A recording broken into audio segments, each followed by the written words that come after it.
here. Hi. Hi. Ta-da!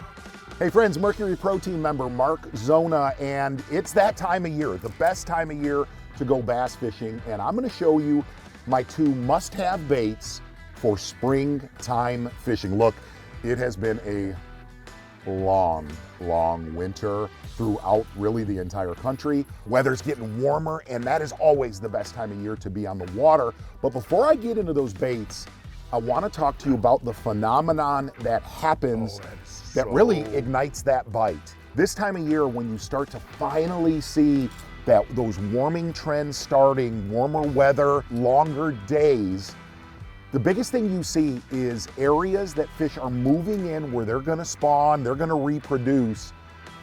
They basically want to disintegrate everything that gets in their way. Bluegill, crawdad, shad.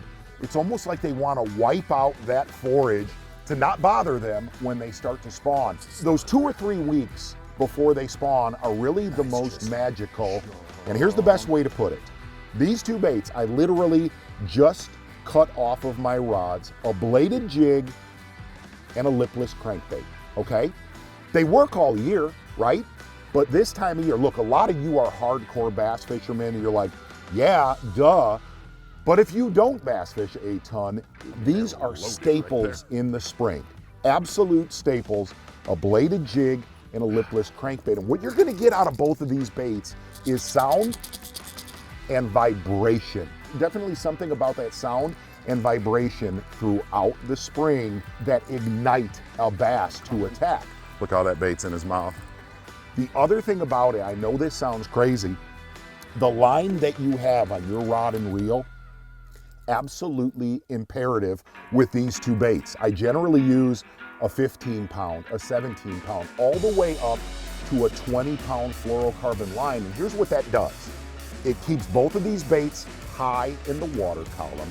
The other thing is, a lot of the areas these fish want to be in, there's a lot of grass, there's a lot of cover, and what happens is, you want these baits to actually hook that grass where you rip it out and get that reaction bite. If you're using too light of a line, what'll happen is both baits will just sink to the bottom too fast. What you'll get out of that heavier line is when you rip it out of that vegetation, it's almost like it has a hover to where it doesn't bog down. The lighter the line you're using, it's just gonna plummet to the bottom too fast. So remember that this year, throwing a lipless crankbait, throwing a bladed jig, heavier line, and wherever that south wind is blowing, wherever it's blowing into bays, coves, a little pond like we're at right here, follow the wind, lipless crankbait, bladed jig, and go to work.